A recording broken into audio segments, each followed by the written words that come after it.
The great American contribution to comic writing in English was the one-liner, the pithy wisecrack, scaled down to the absolute minimum of words.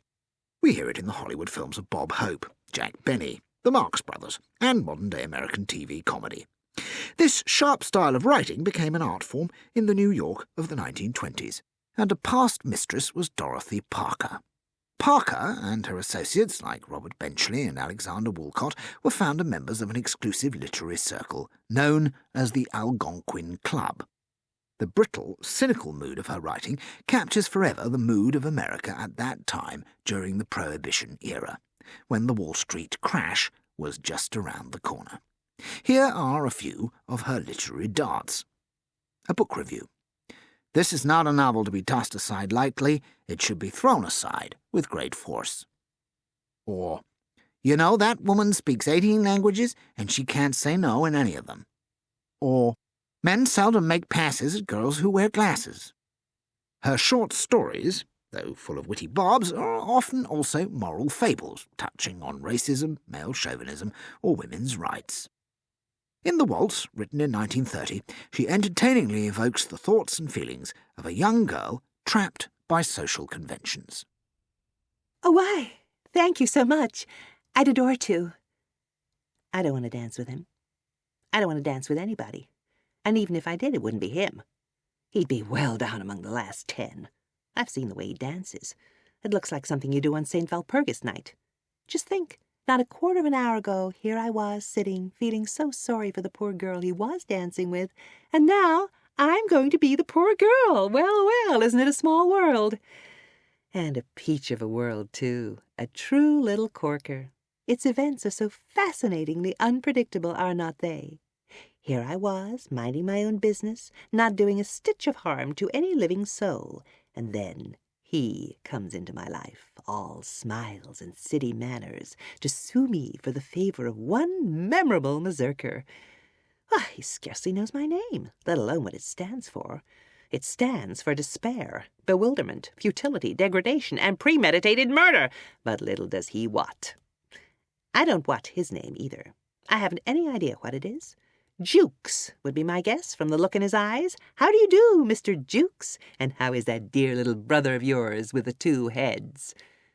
Ah, now why did he have to come around ink with his low requests?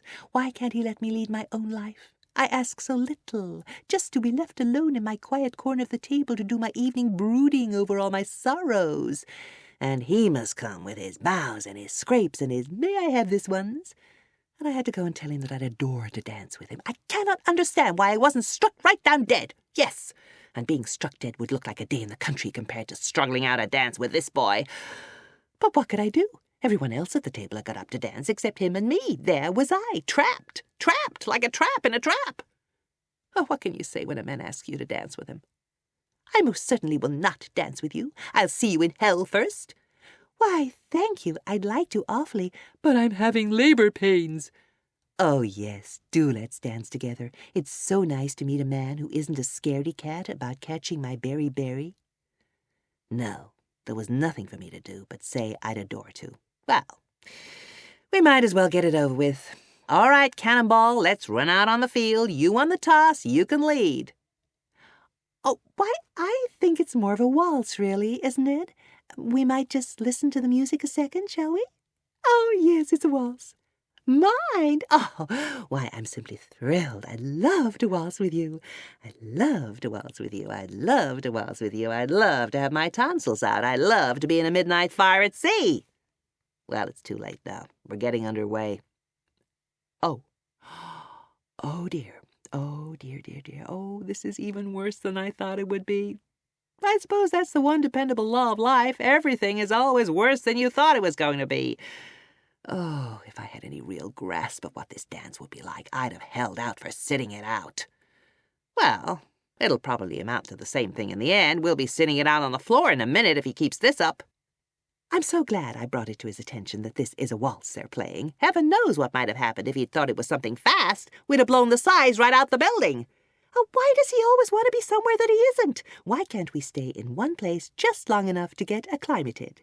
It's this constant rush that's the curse of American life. That's the reason that we're all of us so... Oh, Oh, for God's sake, don't kick, you idiot! This is only second down. Oh, my shin, my poor, poor shin that I've had ever since I was a little girl. Oh, no, goodness, no, it didn't hurt the least little bit. And anyway, it was my fault. Oh, really, it was. Truly. Oh, well, you're just being sweet to say that. It really was all my fault.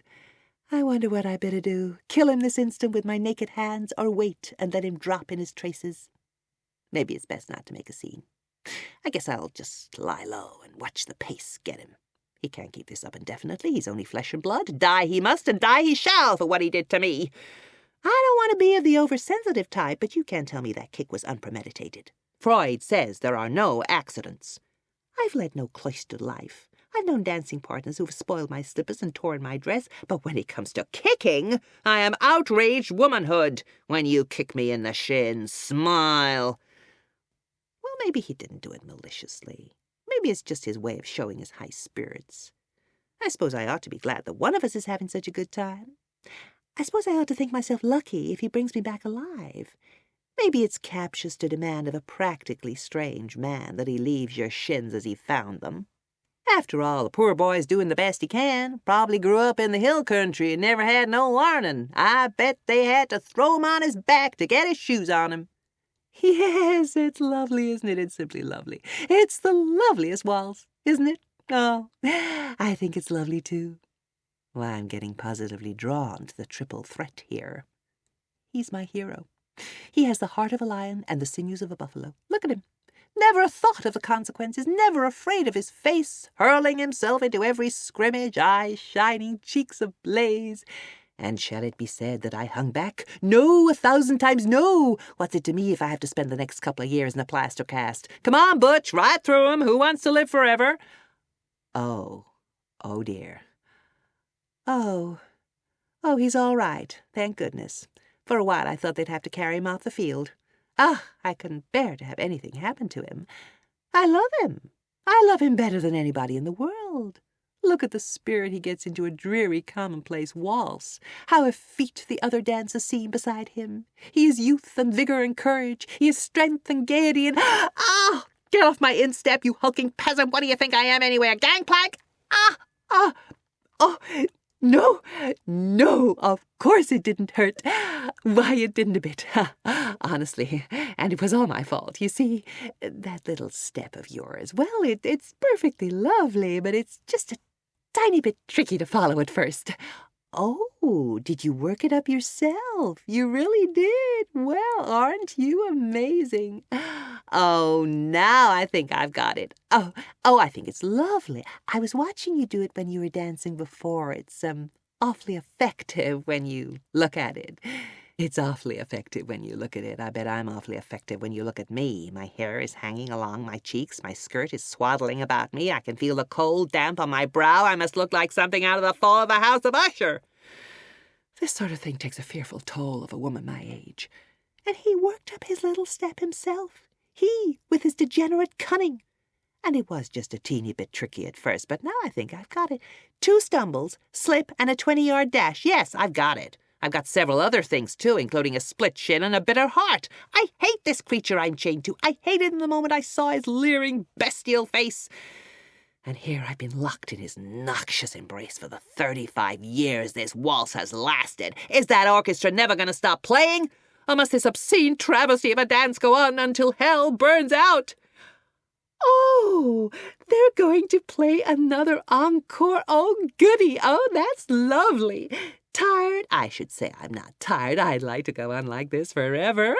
I should say I'm not tired. I'm dead. That's all I am. Dead. And in what a cause. And the music is never going to stop playing, and we're going on like this, double-time Charlie and I, throughout eternity. I suppose I won't care any more after the first 100,000 years. I suppose nothing will matter then. Not heat, nor pain, nor broken heart, nor cruel aching weariness. Well, it can't come too soon for me. I wonder why I didn't tell him I was tired. I wonder why I didn't suggest going back to the table. I could have said, let's just listen to the music. Yes, and if he would, that would be the first bit of attention he has given it all evening. George Jean Nathan said that the lovely rhythms of the waltz should be listened to in stillness and not be accompanied by strange gyrations of the human body.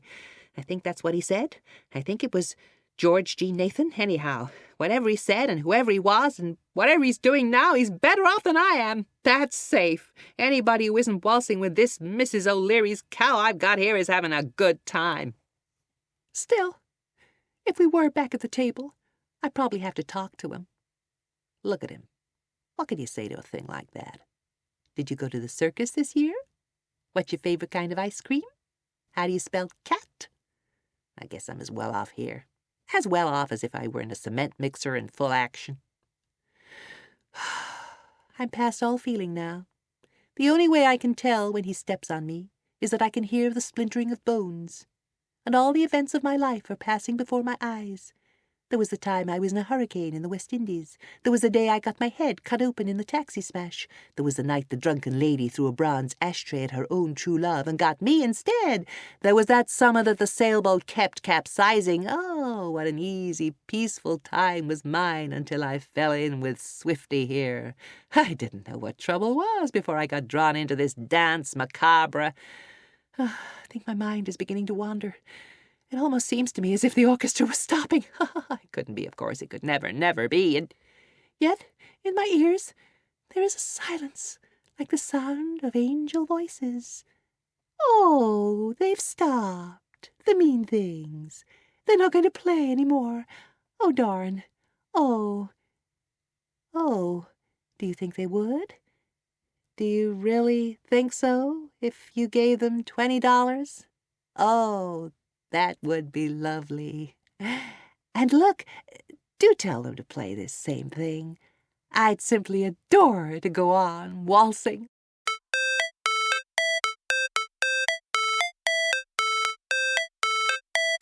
How it's supposed to feel.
No soap could make you fairer.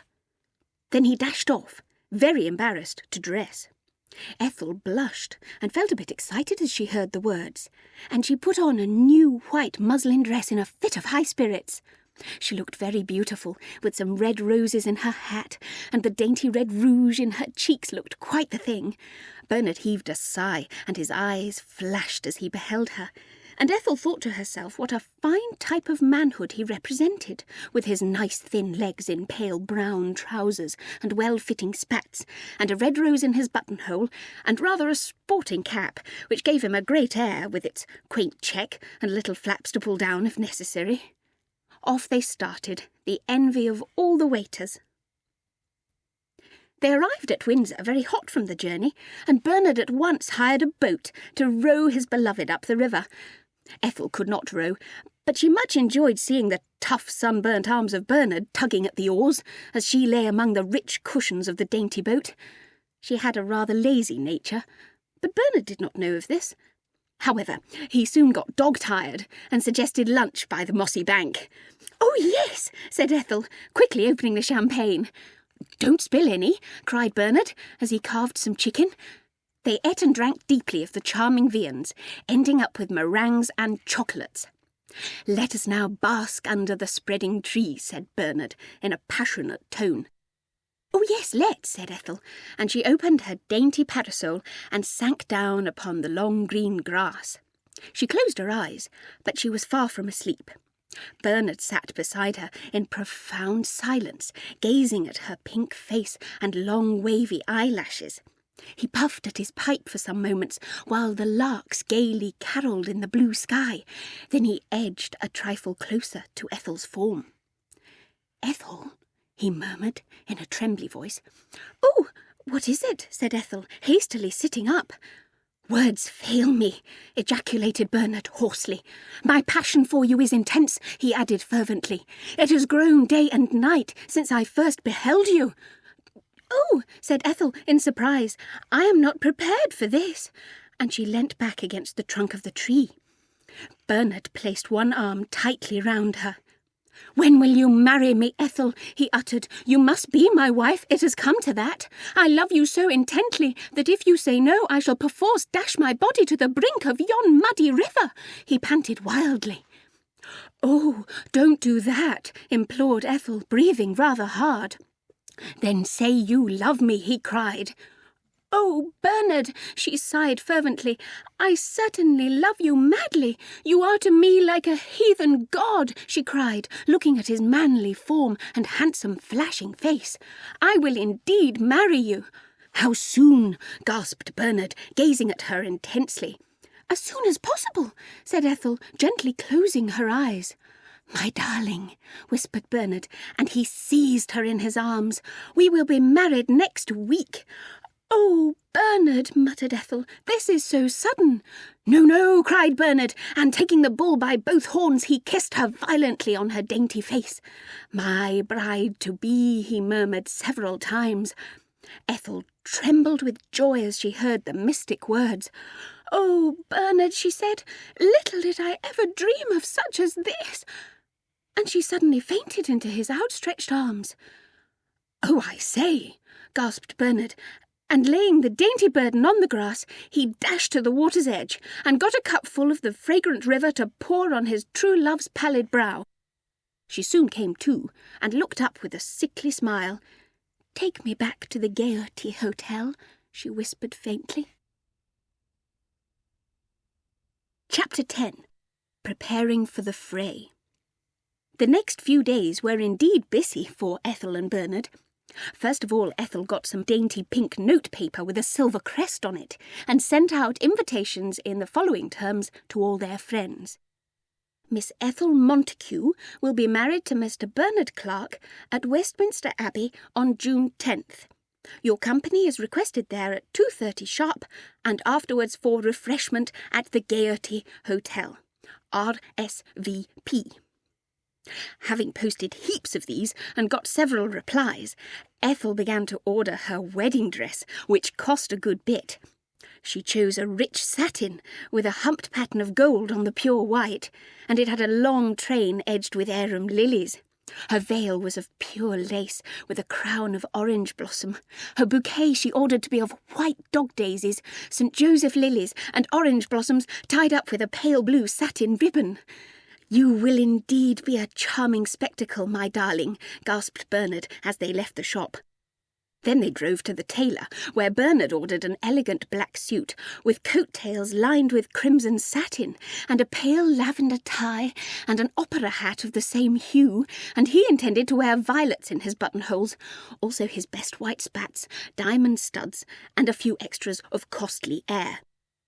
They both ordered a lot of new clothes besides, and Bernard gave Ethel a very huge tiara made of rubies and diamonds, also 2 rich bracelets, and Ethel gave him a brand new trunk of shiny green leather. The Earl of Clincham sent a charming gift of some hem-stitched sheets edged with real lace, and a photo of himself in a striking attitude. Mr. Saltina sent Ethel a Bible with a few pious words of advice and regret, and he sent Bernard a very handy little camp stool. Ethel's parents were too poor to come so far, but her mother sent her a gold watch, which did not go, but had been some years in the family, and her father provided a cheque for £2 and promised to send her a darling little baby calf when ready. Then they ordered the most splendid refreshments. They had tea and coffee and sparkling wines to drink, also a lovely wedding cake of great height with a sugar angel at the top holding a sword made of almond paste. They had countless cakes besides, also jelly, meringues, jam tarts with plenty of jam on each, some cold tongue, some ham with salad, and a pig's head done up in a wondrous manner. Ethel could hardly contain herself as she gazed at the sumptuous repast, and Bernard gave her a glass of rich wine while he imbibed some whisky before going to bed. Ethel got speedily into her bed for the last time at the dear old Gaiety, and shed a few salt tears thinking of her past life, but she quickly cheered up and began to plan about how many children she would have. "I hope I shall have a good lot," she thought to herself, and so saying, fell into repose. We can only speculate what splendours of comic prose might have come from the pen of H. Munro if he had survived the carnage of World War I. He wrote under the Oriental-sounding pseudonym of Saki, a name he seems to have wholly contrived, to convey perhaps a sense of mystery about himself. His subject matter was anything but Oriental. It was the Edwardian world of house parties, and his voice is unique. A dark, brittle, cynical tone pervades his satires of the upper classes at play. His 2 effete creations, Reginald and Clovis, who are remarkably similar, display monumental egoism, an obsession with fashion and appearance, and a reckless ability to cause chaos in smart society. The names of his characters roll off the tongue deliciously. Crefton Lockyer, Looney Bimberton, Septimus Brope. Here is Reginald on house parties. The drawback is one never really knows one's hosts and hostesses. One gets to know their fox terriers and their chrysanthemums, and whether the story about the go-kart can be turned loose in the drawing-room or must be told privately to each member of the party for fear of shocking public opinion. But one's host and hostess are a sort of human hinterland that one never has the time to explore.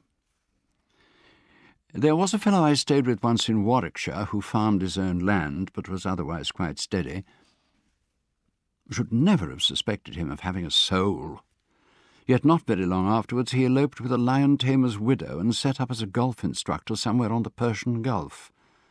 Dreadfully immoral, of course, because he was only an indifferent player, but still it showed imagination. I suppose the same thing holds good with the hosts. They seldom have more than a superficial acquaintance with their guests, and so often, just when they do get to know you a bit better, they leave off knowing you altogether. There was rather a breath of winter in the air when I left those Dorsetshire people. You see, they had asked me down to shoot, and I'm not particularly immense at that sort of thing. There's such a deadly sameness about partridges. When you've missed one, you've missed the lot. At least that's been my experience. And they tried to rag me in the smoking room about not being able to hit a bird at 5 yards. a sort of bovine ragging that suggested cows buzzing round a gadfly and thinking they were teasing it. So I got up the next morning at early dawn. I know it was dawn because there were lark noises in the sky and the grass looked as if it had been left out all night, and hunted up the most conspicuous thing in the bird line that I could find, and measured the distance, as nearly as it would let me, and shot away all I knew. They said afterwards that it was a tame bird. Well, that's simply silly, because it was awfully wild at the first few shots. Afterwards it quieted down a bit, and when its legs had stopped waving farewells to the landscape, I got a gardener boy to drag it into the hall, where everybody must see it on their way to the breakfast room.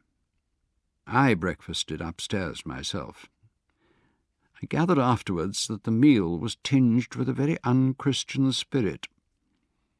I suppose it's unlucky to bring peacock's feathers into a house. Anyway, there was a blue pencil-y look in my hostess's eye when I took my departure. Some hostesses, of course, will forgive anything, even unto pavonicide. Is there such a word? As long as one is nice-looking and sufficiently unusual to counterbalance some of the others. And there are others. The girl, for instance, who reads Meredith and appears at meals with unnatural punctuality in a frock that's made at home and repented at leisure. She eventually finds her way to India and gets married and comes home to admire the Royal Academy and to imagine that an indifferent prawn curry is forever an effective substitute for all that we have been taught to believe is luncheon. It's then that she is really dangerous. But at her worst she is never quite so bad as the woman who fires exchange and mart questions at you without the least provocation. Imagine the other day, just when I was doing my best to understand half the things I was saying, being asked by one of those seekers after country home truths how many fowls she could keep in a run 10 feet by 6, or whatever it was. And I told her whole crowds, as long as she kept the door shut. And the idea didn't seem to have struck her before. At least she brooded over it for the rest of dinner. Of course, as I say, one never really knows one's ground, and one may make mistakes occasionally. But then one's mistakes sometimes turn out assets in the long run. If we'd never bungled away our American colonies, we might never have had the boy from the States to teach us how to wear hair and cut our clothes, and we must get our ideas from somewhere, I suppose. Even the hooligan was probably invented in China centuries before we thought of him. England must wake up, as the Duke of Devonshire said the other day. Wasn't it? Oh, well, it was someone else. Not that I ever indulge in despair about the future. There always have been men who've gone about despairing of the future. And when the future arrives, it says nice, superior things about their having acted according to their lights. It is dreadful to think that other people's grandchildren may one day rise up and call one amiable. There are moments when one sympathizes with Herod.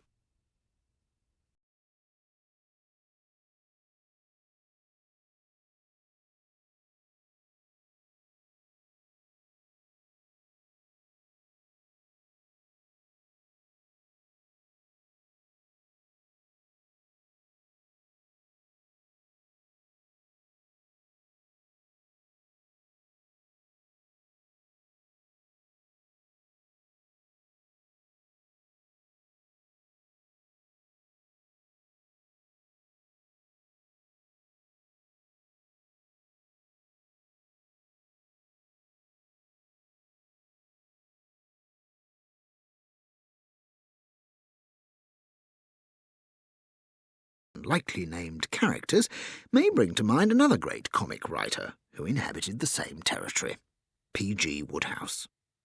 It seems appropriate to end our expedition into classic comic prose with a genius who spanned most of the 20th century, who when he died in 1975 had already achieved the status of a classic comic writer. His output was enormous, consisting of magazine articles, Broadway musicals, and novels about lovable eccentrics such as Mulliner, Eucridge, Smith, and Lord Emsden. His most enduring characters, though, are the empty-headed but well-meaning Bertie Wooster and his inimitable manservant, Jeeves. Poor Bertie Wooster is constantly sartorially challenged. Try as he might, he is incapable of assailing the impeccable taste of Jeeves. Now, up to this point, as you will doubtless agree, what you might call a perfect harmony had prevailed. Friendly gossip between employer and employed, and everything as sweet as a nut. But at this juncture, I regret to say, there was an unpleasant switch. The atmosphere suddenly changed. The storm clouds began to gather, and before we knew where we were, the jarring note had come bounding on the scene. I have known this to happen before in the Wooster home. The first intimation I had that things were about to hot up was a pained and disapproving cough from the neighbourhood of the carpet.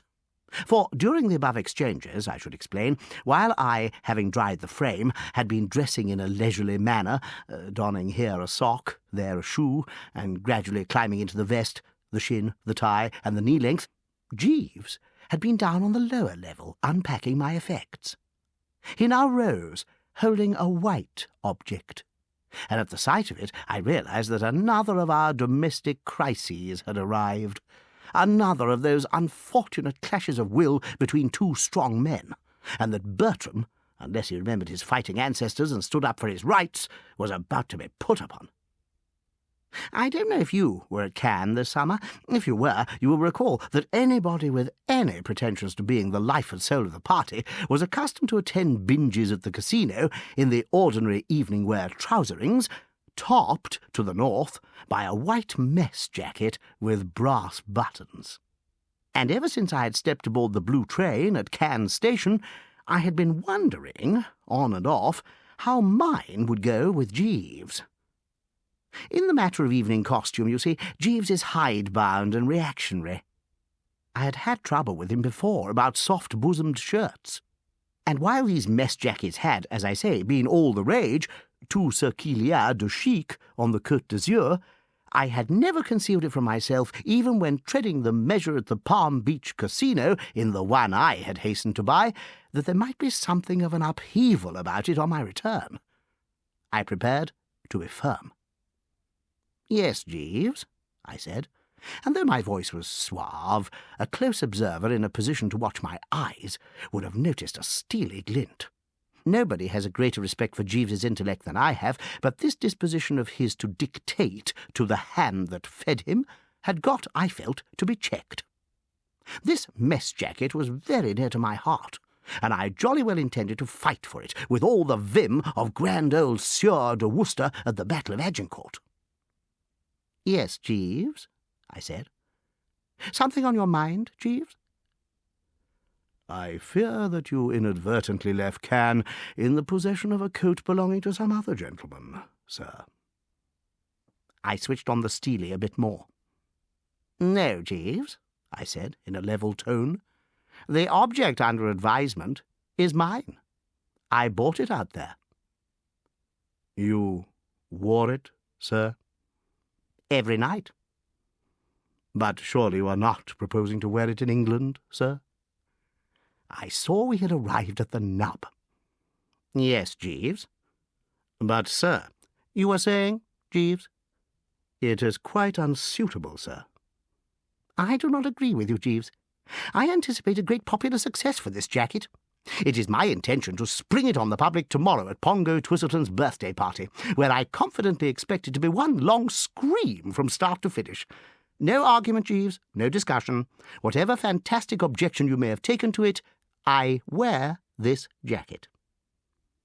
"Very good, sir." He went on with his unpacking. I said no more on the subject. I had won the victory, and we Woosters do not triumph over a beaten foe. But like a bad penny, the mess jacket debate keeps turning up.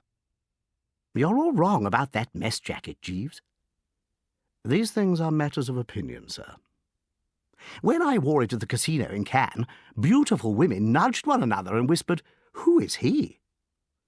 "The code at continental casinos is notoriously lax, sir." "And when I described it to Pongo last night, he was fascinated." "Indeed, sir?" So were all the rest of those present. One and all admitted that I got hold of a good thing, not a dissentient voice. Indeed, sir. I am convinced that you will eventually learn to love this mess jacket, Jeeves. I fear not, sir. I gave it up. It is never any use trying to reason with Jeeves on these occasions. Pig-headed is the word that springs to the lips. One sighs and passes on. And later? You've put out the wrong coat. Be so good, Jeeves, I said, indicating with a gesture the gent's ordinary dinner jacket, or smoking, as we call it on the Côte d'Azur, which was suspended from the hanger on the knob of the wardrobe, as to shove that bally black thing in the cupboard and bring out my white mess jacket with the brass buttons. He looked at me in a meaning manner. And when I say a meaning manner, I mean there was a respectful, but at the same time uppish glint in his eye, and a sort of muscular spasm flickered across his face, which wasn't quite a quiet smile, and yet wasn't quite not a quiet smile. Also, the soft cough.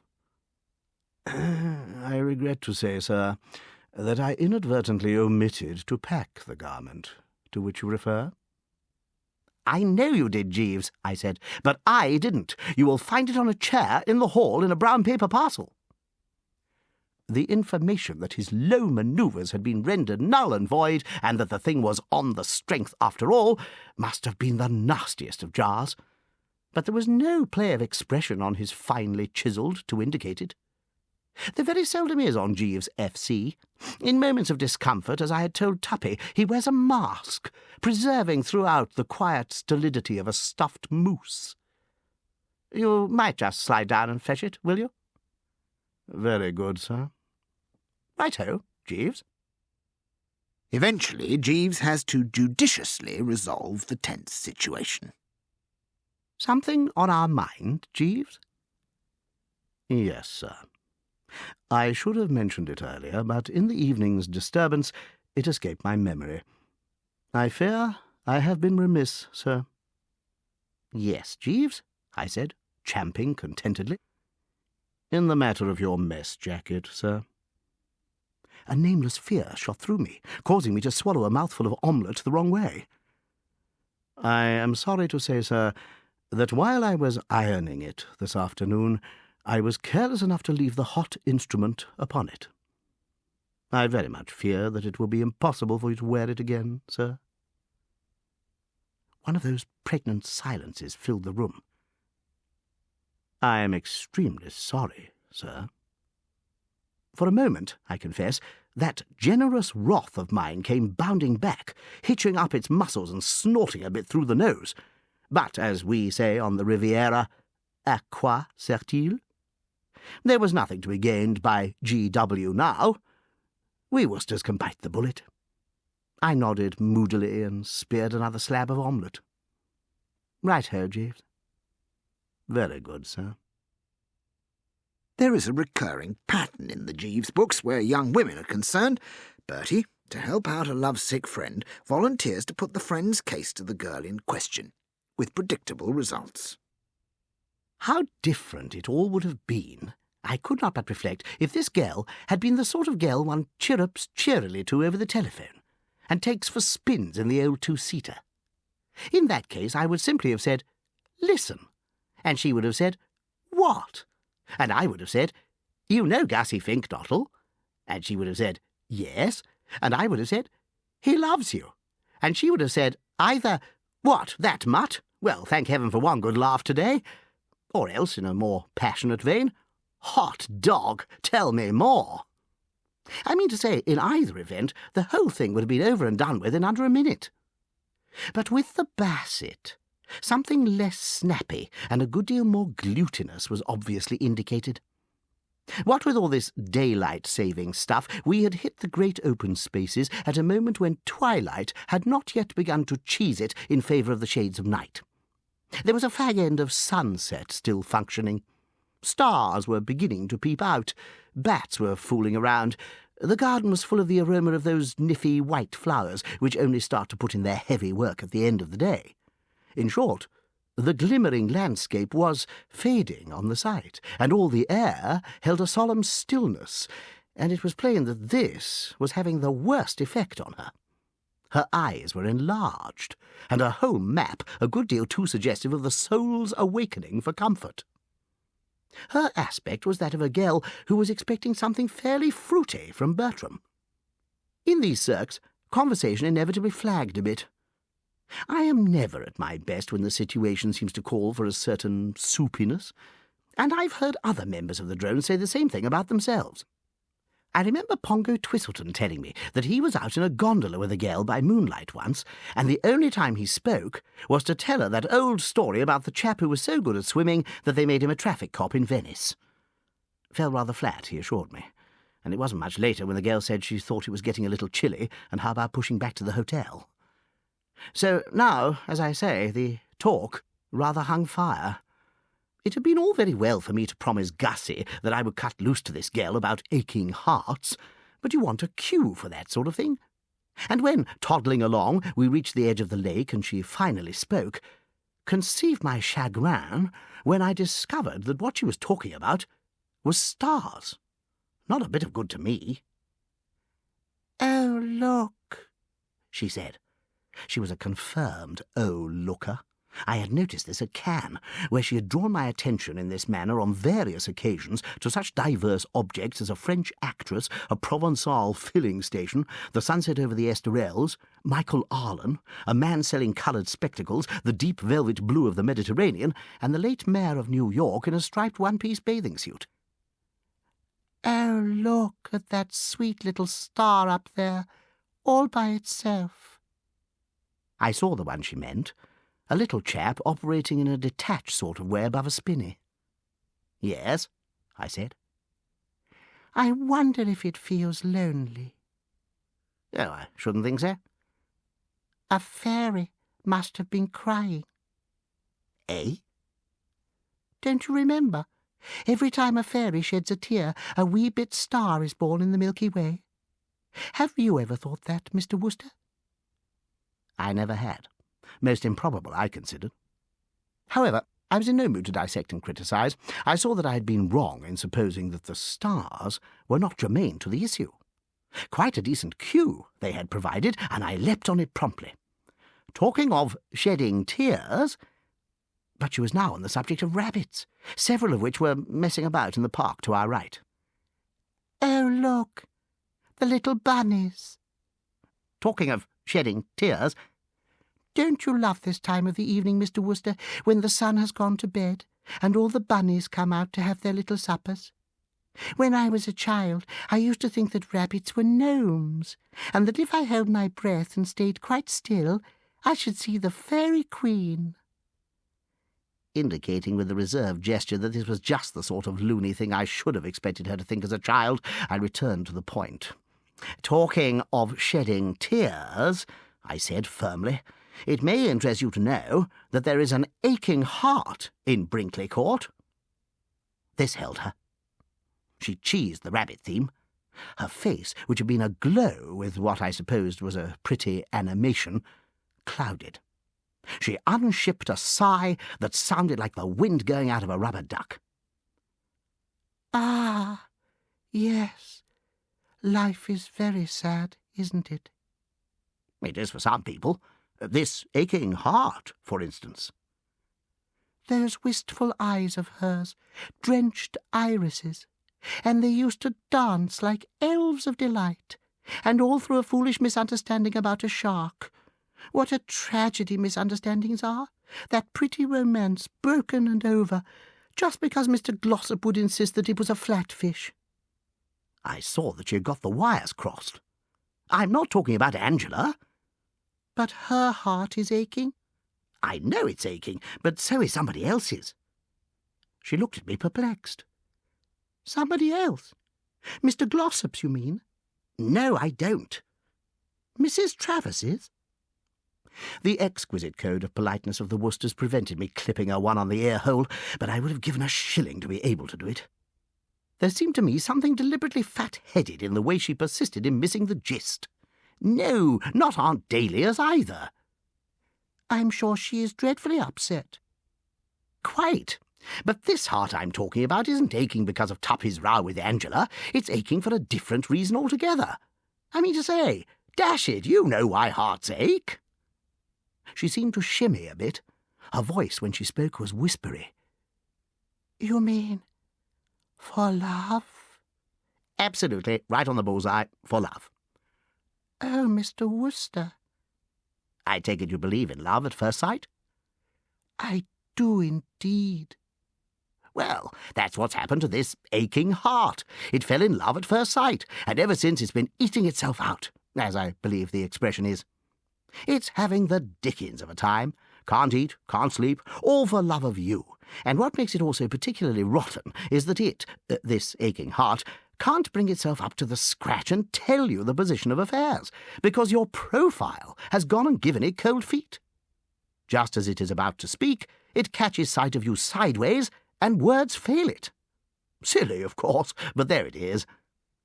I heard her give a gulp, and I saw that her eyes had become moistish. Drenched irises, if you care to put it that way.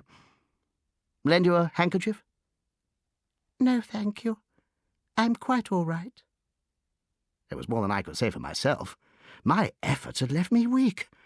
I don't know if you suffer in the same way, but with me, the act of talking anything in the nature of real mashed potatoes always induces a sort of prickly sensation and a hideous feeling of shame, together with a marked starting of the pores.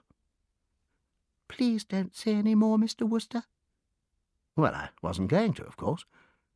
I understand. I was glad to hear this. Yes, I understand.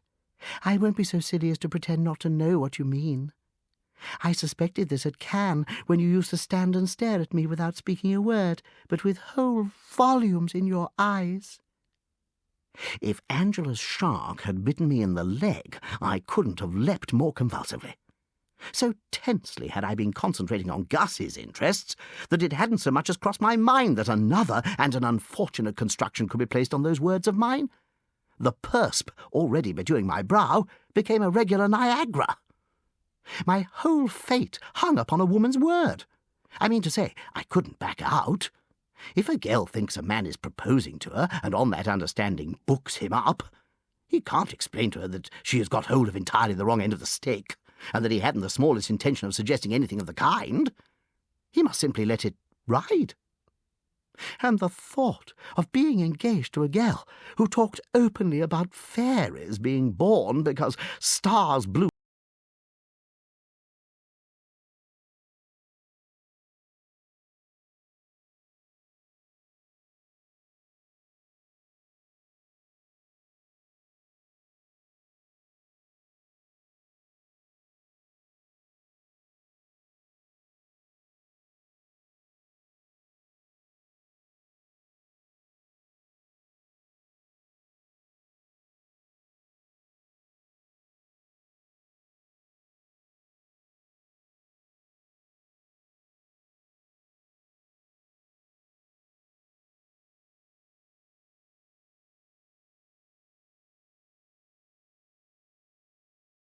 eventful meeting between a literary master and servant duo as famous the world over as Don Quixote and Sancho Panza, or Mr. Pickwick and Sam Weller. Now, touching this business of old Jeeves, my man, you know, how do we stand? Lots of people think I'm much too dependent on him. My Aunt Agatha, in fact, has even gone so far as to call him my keeper. Well, what I say is, why not? The man's a genius. From the collar upward, he stands alone. I gave up trying to run my own affairs within a week of his coming to me. That was about 6 years ago. The thing really began when I got back to Easby, my uncle's place in Shropshire. I was spending a week or so there, as I generally did in the summer, and I had had to break my visit to come back to London to get a new valet. I had found Meadows, the fellow I had taken to Easby with me, sneaking my silk socks, a thing no bloke of spirit could stick at any price. It transpiring, moreover, that he had looted a lot of other things here and there about the place. I was reluctantly compelled to hand the misguided blighter the mitten, and go to London to ask the registry office to dig up another specimen for my approval. They sent me Jeeves. I shall always remember the morning he came. It so happened that the night before I'd been present at a rather cheery little supper, and I was feeling pretty rocky. On top of this, I was trying to read a book Florence Cray had given me. She had been one of the house party at Easby, and 2 or 3 days before I left, we had got engaged. I was due back at the end of the week, and I knew she would expect me to have finished the book by then. You see, she was particularly keen on boosting me up a bit nearer her own plane of intellect. She was a girl with a wonderful profile, but steeped to the gills in serious purpose. I can't give you a better idea of the way things stood than by telling you that the book she'd given me to read was called Types of Ethical Theory, and that when I opened it at random, I struck a page beginning, "The postulate or common understanding involved in speech is certainly coextensive in the obligation it carries, with the social organism of which language is the instrument, and the ends of which it is an effort to subserve." All perfectly true, no doubt, but not the sort of thing to spring on a lad with a morning head. I was doing my best to skim through this bright little volume when the bell rang. I crawled off the sofa and opened the door. A kind of darkish sort of respectful Johnny stood without. "I was sent by the agency, sir," he said. "I was given to understand that you require a valet." I'd have preferred an undertaker, but I told him to stagger in, and he floated noiselessly through the doorway like a healing zephyr. That impressed me from the start. Meadows had had flat feet and used to clump. This fellow didn't seem to have any feet at all. He just streamed in. He had a grave, sympathetic face, as if he too knew what it was to sup with the lads. "Excuse me, sir," he said, gently. Then he seemed to flicker, and wasn't there any longer. I heard him moving about in the kitchen, and presently he came back with a glass on a tray. "If you would drink this, sir," he said with a kind of bedside manner, rather like the royal doctor shooting the bracer into the sick prince. "It is a little preparation of my own invention. It is the Worcester sauce that gives it colour, the raw egg makes it nutritious, the red pepper gives it its bite. Gentlemen have told me they have found it extremely invigorating after a late evening." I would have clutched at anything that looked like a lifeline that morning. I swallowed the stuff. For a moment, I felt as if somebody had touched off a bomb inside the old bean and was strolling down my throat with a lighted torch. And then everything seemed suddenly to get all right. The sun shone in through the window, birds twittered in the treetops, and generally speaking, hope dawned once more. "You're engaged," I said, as soon as I could say anything. I perceived clearly that this cove was one of the world's workers, the sort no home should be without. "Thank you, sir. My name is Jeeves." As Shakespeare puts it, a jest's prosperity lies in the ear of him that hears it, never in the tongue of him that makes it. So, some will smile at this selection, while others laugh, some chuckle, others guffaw, some titter, others hoot, some snigger, others shake. But whatever one's personal preference, these selections are undoubtedly classic, having stood the test of time. Post Woodhouse, there'll be new contenders for the title of classic comic writer, but this selection will, with a bit of luck, last to give the world a second 1,000 years of laughter.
picture was beautiful," he murmured, "but you are more beautiful."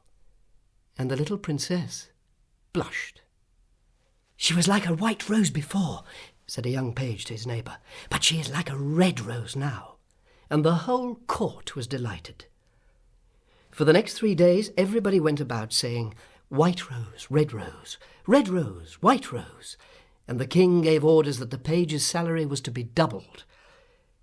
As he received no salary at all, this was not much use to him, but it was considered a great honour. When the 3 days were over, the marriage was celebrated. Then there was a state banquet, which lasted for 5 hours. The prince and the princess sat at the top of the great hall and drank out of a cup of clear crystal. Only true lovers could drink out of this cup, for if false lips touched it, it grew grey and dull and cloudy. "It is quite clear that they love each other," said the little page, "as clear as crystal." And the king doubled his salary a second time. "What an honour!" cried all the courtiers. The last item on the programme was a grand display of fireworks. So at the end of the king's garden, a great stand was set up, and as soon as the royal pyrotechnist had put everything in its proper place, the fireworks began to talk to each other. "The world is very beautiful," cried a little squib. "Just look at those yellow tulips. Why, if they were real crackers, they could not be lovelier. I'm very glad I have travelled. Travel improves the mind wonderfully and does away with all one's prejudices." "The king's garden is not the world, you foolish squib," said the big Roman candle. "The world is an enormous place, and it would take 3 days to see it all thoroughly." "Any place you love is the world to you," exclaimed a thoughtful Catherine Wheel, who had been attached to an old wooden box in early life, and prided herself on her broken heart. "But love is not fashionable any more. The poets have killed it. They wrote so much about it that nobody believed them, and I am not surprised. True love suffers and is silent. I remember myself once, but it is no matter now. Romance is a thing of the past." "Nonsense," said the Roman candle. "Romance never dies. It is like the moon, and lives forever. The bride and bridegroom, for instance, love each other very dearly. I heard all about them from a brown paper cartridge who happened to be staying in the same drawer as myself, and knew the latest court news." But the Catherine Wheel shook her head. "Romance is dead. Romance is dead," she murmured. Suddenly, a sharp, dry cough was heard, and they all looked round. It came from a tall, supercilious-looking rocket, tied to the end of a long stick. He always coughed before he made any observation, so as to attract attention.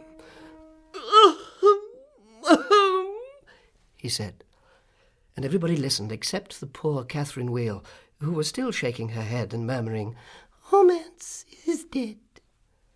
"Order! Order!" cried out a cracker. He was something of a politician, and had always taken part in the local elections, so he knew the proper parliamentary expressions to use. "Quite dead," whispered the Catherine Wheel, and went off to sleep. As soon as there was perfect silence, the rocket coughed a third time and began. He spoke with a very slow, distinct voice, as if he were dictating his memoirs, and always looked over the shoulder of the person to whom he was talking. In fact, he had a most distinguished manner.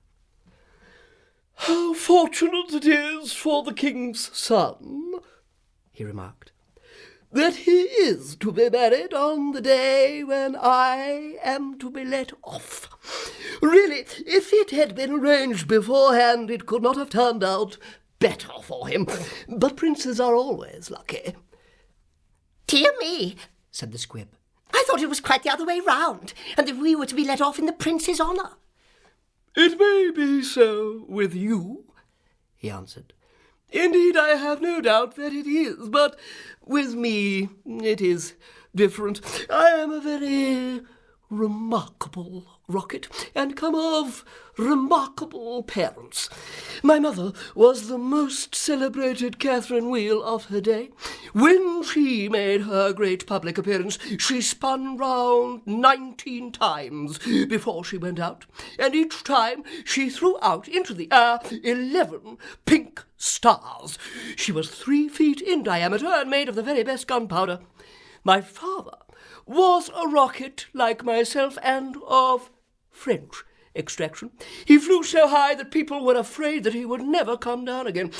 He did, though, for he was of a kindly disposition, a most brilliant descent in a shower of golden rain. The newspapers wrote about his achievement in the most flattering terms. Indeed, the Court Gazette called him a triumph of pyrotechnic art. Pyrotechnic, you mean, said a Bengal light. I know it is pyrotechnic, for I saw it written on my own canister. Well, I said pyrotechnic, answered the rocket, and the Bengal light felt so crushed that he at once began to bully the little squibs in order to show that he was still a person of some importance. I was saying, continued the rocket, what was I saying? You were talking about yourself, replied the Roman candle. Of course. I knew I was discussing some interesting subject when I was rudely interrupted. I hate rudeness, bad manners of every kind, for I am extremely sensitive. No one in the whole world is as sensitive as I am. I'm quite sure of that. What is a sensitive person? Said the cracker to the Roman candle. A person who, because he has a corns himself, always treads on other people's toes, answered the Roman candle in a low whisper, and the cracker nearly exploded with laughter. Pray, what are you laughing at? Inquired the rocket. I am not laughing. I'm laughing because I'm happy, replied the cracker. That is a very selfish reason, said the rocket angrily. What right have you to be happy? You should be thinking about others. In fact, you should be thinking about me. I'm always thinking about myself, and I expect everybody else to do the same. That is what is called sympathy. It is a beautiful virtue, and I possess it in a high degree. Suppose, for instance, anything happened to me tonight. What a misfortune that would be for everyone. The prince and princess would never be happy again. Their whole married life would be spoiled. And as for the king, I know he would not get over it, really. When I begin to reflect on the importance of my position, I am almost moved to tears. If you want to give pleasure to others, cried the Roman candle, you had better keep yourself dry. Certainly, exclaimed the Bengal light. That is only common sense. Common sense, indeed, said the rocket. You forget that I am very uncommon. Why, anybody can have common sense, provided they have no imagination. But I have imagination, for I never really think of things as they really are. I always think of them as being quite different. As for keeping myself dry, there is evidently no one here who can appreciate an emotional nature. Fortunately for myself, I don't care. The only thing that sustains one through life is the consciousness of the immense inferiority of everybody else. And this is a feeling I have always cultivated. But none of you have any hearts. Here you are, laughing and making merry, just as if the prince and princess had not been just married. Well, really, exclaimed a small fire balloon. Why not? It is a joyful occasion, and when I soar up into the air, I intend to tell the stars all about it. You'll see them twinkle when I talk to them about the pretty bride. Oh, what a trivial view of life, said the rocket. But it is only what I expected. There is nothing in you. You are hollow and empty. Why, perhaps the prince and princess may go to live in a country where there is a deep river, and perhaps they may have only one son, a little fair-haired boy with violet eyes like the prince himself, and perhaps some day he may go out to walk with his nurse, and perhaps the nurse may go to sleep under a great elder tree, and perhaps the little boy may fall into the river and be drowned. What a terrible misfortune! Poor people, to lose their only son. It is really too dreadful. I shall never get over it. "But they have not lost their only son," said the Roman Candle. "No misfortune has happened to them at all." "I never said they had," replied the Rocket. "I said that they might. If they had lost their only son, there would be no use in saying anything more about the matter. I hate people who cry over spilt milk, but when I think that they might lose their only son, then I am very much affected." "Oh, you certainly are," cried the Bengal Light. "In fact, you are the most affected person I ever met." "You are the rudest person I ever met," said the Rocket. "And you cannot understand my friendship for the Prince." "Why, you don't even know him," growled the Roman Candle. "I never said I knew him," answered the Rocket. "I dare say that if I knew him I should not be his friend at all. It is a very dangerous thing to know one's friends." "You had better keep yourself dry," said the Fire Balloon. "That is the important thing." "Very important for you, I have no doubt," answered the Rocket. "But I shall weep if I choose." And he actually burst into real tears, which flowed down his stick like raindrops. "He must have a truly romantic nature," said the Catherine Wheel, "for he weeps when there is nothing to weep about." And she heaved a deep sigh and thought about the wooden box. But the Roman Candle and the Bengal Light were quite indignant, and kept saying, "Humbug! Humbug!" at the top of their voices. They were extremely practical, and whenever they objected to something, they called it humbug. Then the moon rose like a wonderful silver shield, and the stars began to shine, and a sound of music came from the palace.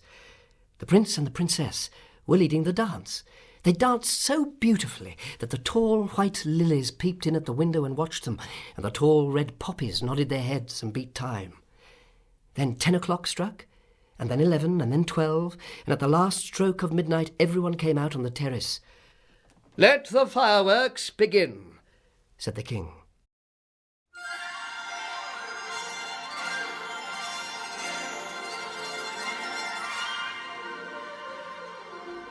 It was certainly a magnificent display. "Whiz! Whiz!" went the Catherine Wheel as she spun round and round. "Boom! Boom!" went the Roman Candle. Then the squibs danced all over the place, and the Bengal Lights made everything look scarlet. "Goodbye!" cried the Fire Balloon as he soared away, dropping tiny blue sparks. "Bang! Bang!" answered the crackers, enjoying themselves immensely.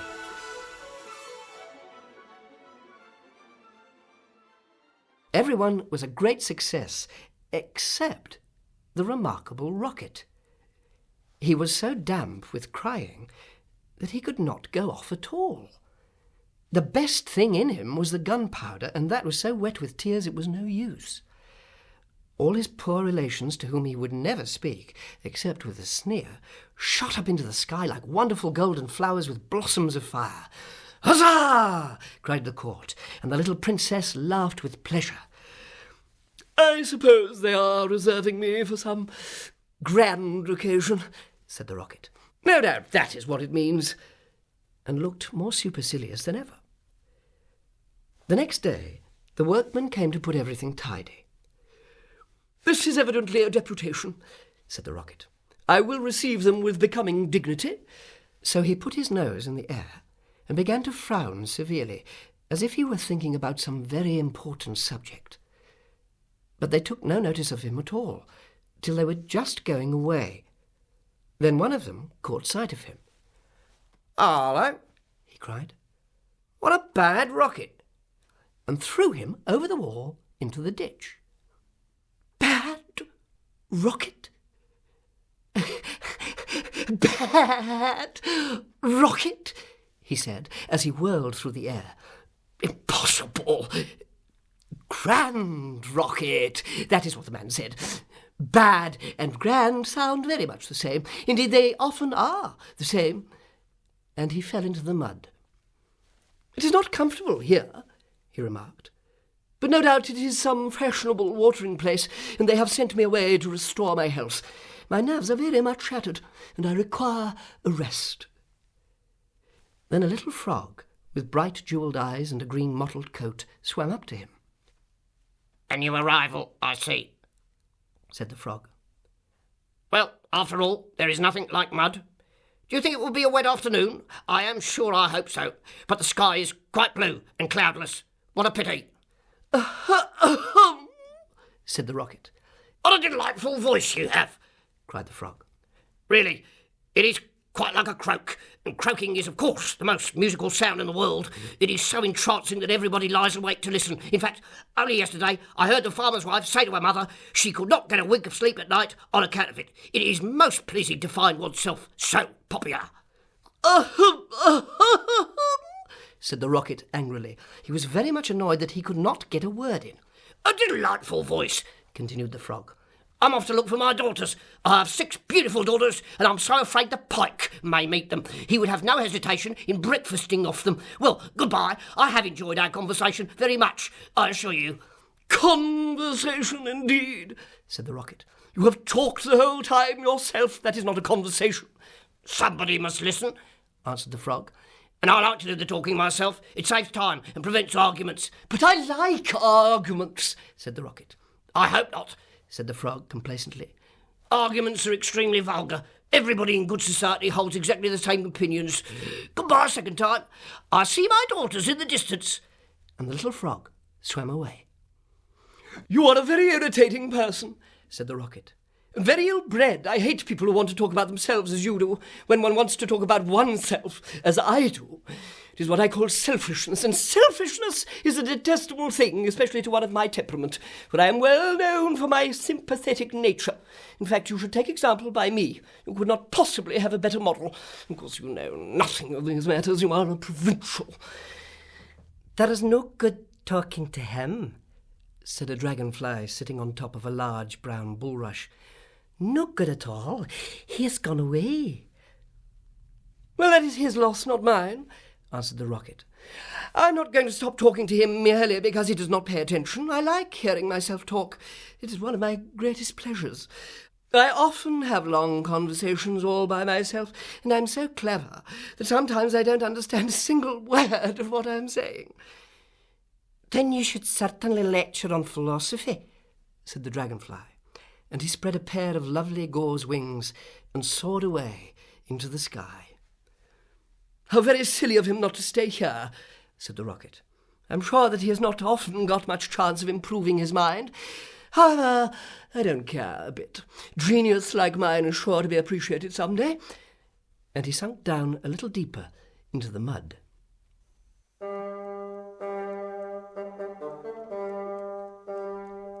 After some time, a large white duck swam up to him.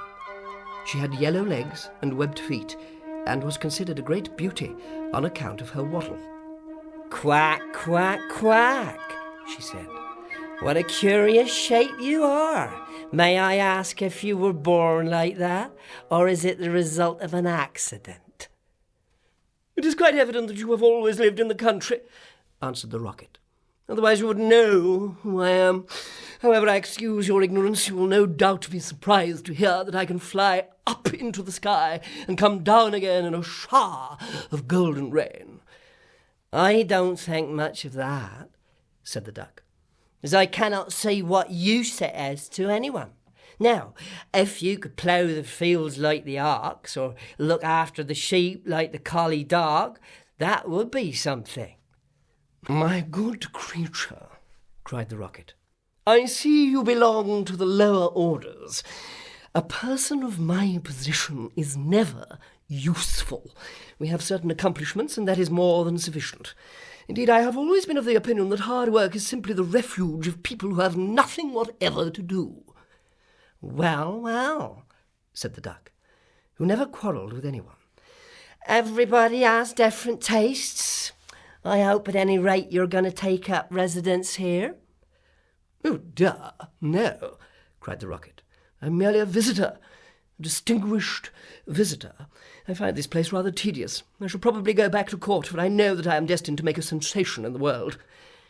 "I had thoughts of entering public life once myself," remarked the duck. "There are so many things that need reforming. Now I go in for domesticity and look after my family." "I am made for public life," said the Rocket. So are all my relations. Whenever we appear, we excite great attention. I have not actually appeared myself, but when I do so, it will be a magnificent sight. As for domesticity, it ages one rapidly and distracts one's mind from higher things. Ah, the higher things of life, how fine they are, said the duck. And that reminds me of how hungry I feel.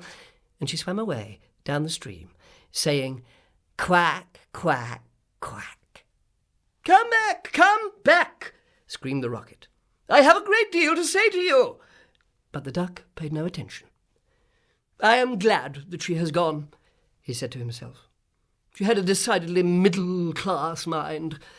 And he sank a little deeper into the mud, when suddenly 2 little boys came running down the bank with a kettle and some wood.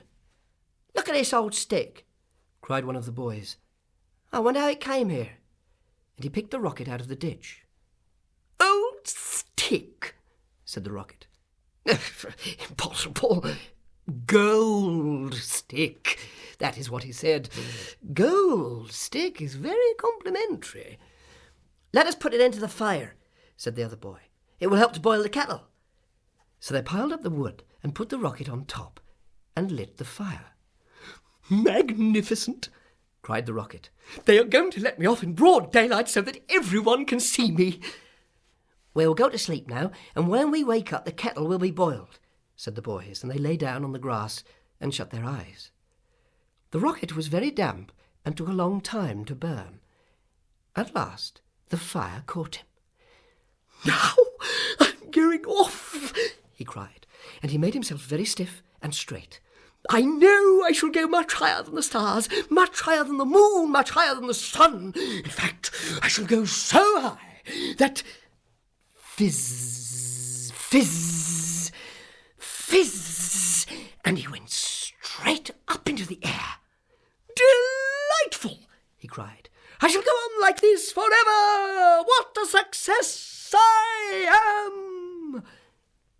But nobody saw him. Then he began to feel a curious tingling sensation all over.